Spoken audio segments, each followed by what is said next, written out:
धर्मराज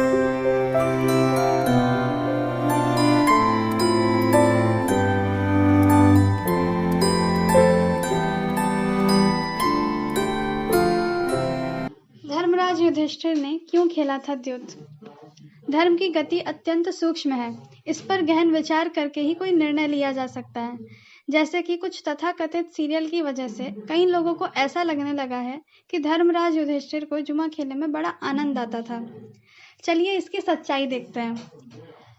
सभा पर्व में द्युत पर्व के अध्याय 51 में श्लोक नंबर 20 में दुर्योधन कहता है, महाराज, दांव पर लगाने के लिए धन और रत्न तो मैं दूंगा, परंतु मेरी ओर से खेलेंगे ये मेरे मामा शकुनी। यहाँ दुर्योधन कह रहा है कि उसकी ओर से खेलने का कार्य शकुनी करेगा। कई लोग मानते हैं कि इसमें धर्मराज ने कोई प्रतिक्रिया नहीं की थी और उस बात पर साधारण रूप से सम्मति दे दी थी। परंतु क्या उन लोगों ने महाभारत पढ़ी है? नहीं, तो जरा इस श्लोक पर भी नजर डालिए। उसी अध्याय के श्लोक नंबर 21 में युधिष्ठिर कहते हैं, दूसरे के लिए दूसरे का जुआ खेलना मुझे तो अनुचित ही प्रतीत होता है। विद्वान, इस बात को समझ लो, फिर इच्छानुसार जुए का खेल आरंभ करो। अर्थात धर्मराज युधिष्ठिर ने उसी समय कहा था कि दूसरे की ओर से किसी दूसरे का जुआ खेलना कभी भी योग्य नहीं है। तो फिर आगे क्या हुआ? आगे क्या धर्मराज युधिष्ठिर को आनंद आने लगा? कदापि नहीं। उसका प्रमाण शकुनी और युधिष्ठिर के संवाद में मिलता है। शकुनी कहता है, कुंती नंदन, यदि पासा विपरीत पड़ जाए तो हम खिलाड़ियों में से एक पक्ष को पराजित कर सकता है। अतः जय पराजय दैवाधीन पासों के ही आश्रित है। उसी से पराजय रूप दोष की प्राप्ति होती है। हारने की शंका तो हमें भी है, फिर भी हम खेलते हैं। अतः भूमिपाल, आप शंका न कीजिए, दाव लगाइए, अब विलंब न करिए। यहाँ पर शकुनी का मत है कि जुआ खेलना उचित है। ये भाग्य के आश्रित होता है, इसलिए इसे खेलने में बुराई नहीं है।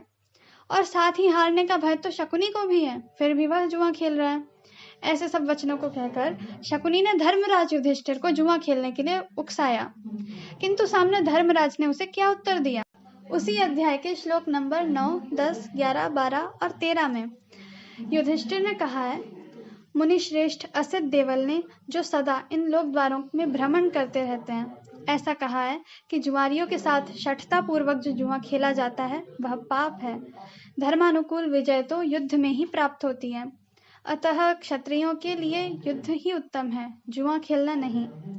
श्रेष्ठ पुरुष वाणी द्वारा किसी के प्रति अनुचित शब्द नहीं निकालते तथा कपटपूर्ण बर्ताव नहीं करते। कुटिलता और शठता से रहित युद्ध ही सत्पुरुषों का व्रत है। शकुने, हम लोग जिस धन से अपनी शक्ति के अनुसार ब्राह्मणों की रक्षा करने का ही प्रयत्न करते हैं, उसको तुम जुआ खेलकर हम लोगों से हड़पने की चेष्टा न करो। मैं धूर्ततापूर्ण बर्ताव के द्वारा सुख अथवा धन पाने की इच्छा नहीं रखता, क्योंकि जुआरी के कार्य को विद्वान पुरुष अच्छा नहीं मानते। यहाँ पर धर्मराज ने असित देवल के द्वारा कही हुई बात को रखकर अपना मत दिया है कि धर्मराज को युद्ध में जीते हुए धन में ही संतुष्टि मिलती है। यह इस बात का सबूत है कि उन्हें लालच नहीं था। इस वाक्य के द्वारा यह बात निश्चित होती है कि जो जुआ उन्होंने खेला उसमें उन्हें धन प्राप्ति का लोभ नहीं था। इसी के साथ साथ इस बात पर भी गौर करिए कि धर्मराज ने एक जगह ऐसा कहा है कि हम लोग धन से अपनी शक्ति के अनुसार ब्राह्मणों की रक्षा करने का ही प्रयत्न करते हैं। इससे यह बात सिद्ध होती है कि धर्मराज जानते थे कि ये धन अगर दुर्योधन के हाथ में जाएगा तो ब्राह्मणों को प्राप्त नहीं हो पाएगा। धर्मराज ने सदा ब्राह्मणों को दान देना चाहा है। उनके राज्य में ब्राह्मणों को कभी कोई कमी ना हो, इसका उन्होंने पूरा ध्यान रखा। केवल ब्राह्मण ही नहीं, उनके राज्य में तो पशु पक्षी भी सुख से रहते थे, परंतु उन्हें ये बात ज्ञात थी कि अगर ये धन दुर्योधन के हाथ में गया तो लोभ वृत्ति से गिरा हुआ वह दुर्योधन ब्राह्मणों को दान नहीं देगा। यह श्लोक से यह सिद्ध होता है कि धर्मराज का अपनी प्रजा की ओर कितना प्रेम था। इतना ही नहीं, खेल के पहले ही जब शकुनी ने कुछ इस प्रकार के वचनों के द्वारा जुआ खेलने के लिए धर्मराज को उत्साहित करने का प्रयत्न किया था। शकुनी कहता है, महाराज युधिष्ठिर, सभा में पासे फेंकने वाला वस्त्र बिछा दिया गया है, अब आपकी ही प्रतीक्षा की जा रही है। अब पासे फेंक कर जुआ खेलने का अवसर हमें मिलना चाहिए। तब धर्मराज युधिष्ठिर ने शकुनी को उत्तर देते हुए कहा, राजन, जुआ तो एक प्रकार का छल है तथा पाप का कारण है। इसमें न तो क्षत्रियोचित पराक्रम दिखाया जा सकता है और न ही इसकी कोई निश्चित नीति है। फिर तुम इसकी प्रशंसा क्यों करते हो? इससे भी यह बात सिद्ध होती है कि जुआ खेलने की शुरुआत से ही धर्मराज युधिष्ठिर जुआ न खेलने के पक्ष में थे। अब यह भी जानना आवश्यक है कि अगर धर्मराज युधिष्ठिर को जुआ खेलना पसंद नहीं था और उन्हें अगर जुआ खेलकर धन प्राप्ति की इच्छा नहीं थी, तो उन्होंने जुआ खेलने के लिए हाँ कहा ही क्यों? महाभारत में हर एक प्रश्न का उत्तर है। इस प्रश्न का उत्तर भी शकुनी और युधिष्ठिर के संवाद में है। शकुनी बोला, इसी प्रकार आप यदि मेरे पास आकर यह मानते हैं कि आपके साथ शठता की जाएगी एवं यदि आपको भय मालूम होता है, तो आप इस जुए के खेल से निवृत्त हो जाइए। शकुनी ने यहाँ धर्मराज युधिष्ठिर के साथ किस प्रकार का छल किया उसको देखते हैं। सबसे पहले भाइयों सहित धर्मराज युधिष्ठिर को द्यूत खेलने का निमंत्रण दिया। अब बुला लेने पर सबके सामने अपमान करने के इरादे से कह रहा है कि यदि डर लगे तो ना खेलिए। कूटनीति में निपुण शकुनी ने इस प्रकार बंधन में बांध लिया। फिर धर्मराज ने क्या उत्तर दिया? युधिष्ठिर ने कहा, राजन, मैं बुलाने पर पीछे नहीं हटता, यही मेरा व्रत है। दैव बलवान है और मैं दैव के वश में हूँ।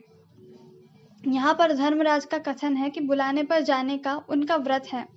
आवाहन देने पर पीछे हट जाना क्षत्रियों के लिए मृत्यु समान है। इसमें प्रमाण गीता के 18वें अध्याय में है। यही युधिष्ठिर उठ जाते तो वह क्षत्रिय धर्म के विपरीत हो जाता। अर्थात ये बात सिद्ध होती है कि उपरोक्त शकुनी के वचन उसके द्वारा किया हुआ एक छलावा ही। अर्थ यह है कि सबसे पहले बुला लिया जुआ खेलने, मतलब कि बुलाने पर आना तो पड़ेगा ही। अब आ ही गया तो समाज को दिखाने के लिए कहते हैं आप न चाहें तो न खेलिए, जबकि शकुनी बहुत अच्छे से जानता था कि बुलाने पर तो खेलना ही पड़ेगा। तो क्या धर्मराज को द्रौपदी को दांव पर लगाते समय आनंद आ रहा था? सभा पर्व के द्युत पर्व में अध्याय 65 के श्लोक नंबर 31 में युधिष्ठिर कहते हैं, सुबल पुत्र, ऐसी सर्वांग सुंदरी सुमध्यमा पांचाल राजकुमारी द्रौपदी को दांव पर रखकर मैं तुम्हारे साथ जुआ खेलता हूँ। यद्यपि ऐसा करते हुए मुझे महान कष्ट होता है। इससे यह बात सिद्ध होती है कि द्रौपदी को दांव पे लगाते समय उन्हें कोई आनंद तो नहीं आ रहा था। पर हाँ, मैं आपको ये अवश्य बता दूं कि कुछ लोग थे जिन्हें आनंद आ रहा था। कौन थे वे लोग? उसका उत्तर भी उसी अध्याय के श्लोक नंबर 44 में दिया गया है। दुशासन आदि के साथ कर्ण को तो बड़ा हर्ष हुआ, परंतु अन्य सभासदों की आंखों से आंसू गिरने लगे। अनुवाद तो आप सबने अवश्य ही पढ़ा होगा, परंतु मेरा आपसे एक विशेष निवेदन है कि आप श्लोक भी पढ़ें। ये मायने नहीं रखता कि आपको संस्कृत आती है कि नहीं, बस श्लोक पढ़िए, अर्थ समझ में आए ना आए, नाम तो समझ में आएंगे ही। 2 नाम दिए हैं, दुशासन और कर्ण। अगर थोड़ा गौर से पढ़ेंगे तो शायद अर्थ भी समझ आ जाएगा। महाभारत में वेद व्यास जी के मत से, श्लोक के मत से कर्ण और दुशासन दोनों ही बहुत प्रसन्न थे कि द्रौपदी को धर्मराज ने दांव पर लगाया। इससे कर्ण के चरित्र के विषय में भी पता चलता है। विशेष बात तो यह है कि धर्मराज युधिष्ठिर वो व्यक्ति हैं जिन्हें सदैव स्वर्ग जाने का अवसर प्राप्त हुआ। इंसान से भूल हो सकती है, पर क्या भगवान से भी होने लगी? लालच और धन की आसक्ति अपने आप में एक अधर्म है, और अगर ऐसे अधर्म के पथ पर धर्मराज युधिष्ठिर चले होते तो क्या उन्हें धर्म का संबोधन स्वयं वेद व्यास जी देते? थोड़ा सामान्य ज्ञान का प्रयोग कीजिए। महाभारत में ही नहीं, हमारे सारे ग्रंथों में देह के साथ स्वर्ग जाने को बहुत बड़ी उपलब्धि मानी गई है। अगर कोई व्यक्ति देह के साथ ही स्वर्ग गया है तो क्या वो अधर्मी हो सकता है?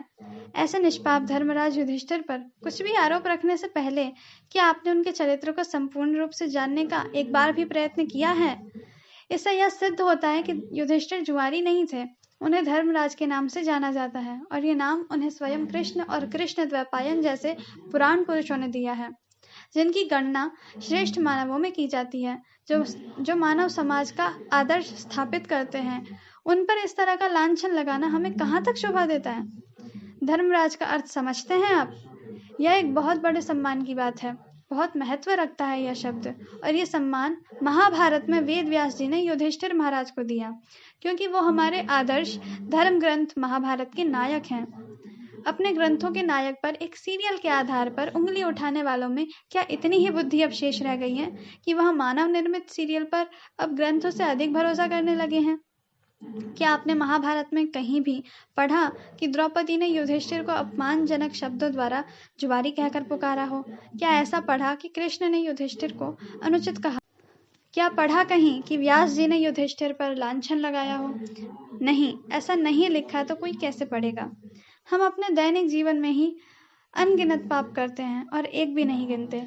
फिर युधिष्ठिर तो वह व्यक्ति है जिसने अपने जीवन में कभी कोई पाप नहीं किया। ऐसे युधिष्ठिर को आदर्श मानकर धर्म का आचरण करना चाहिए, किंतु लोग उन्हें आज एक जुआरी की तरह देखते हैं, केवल एक सीरियल के आधार पर।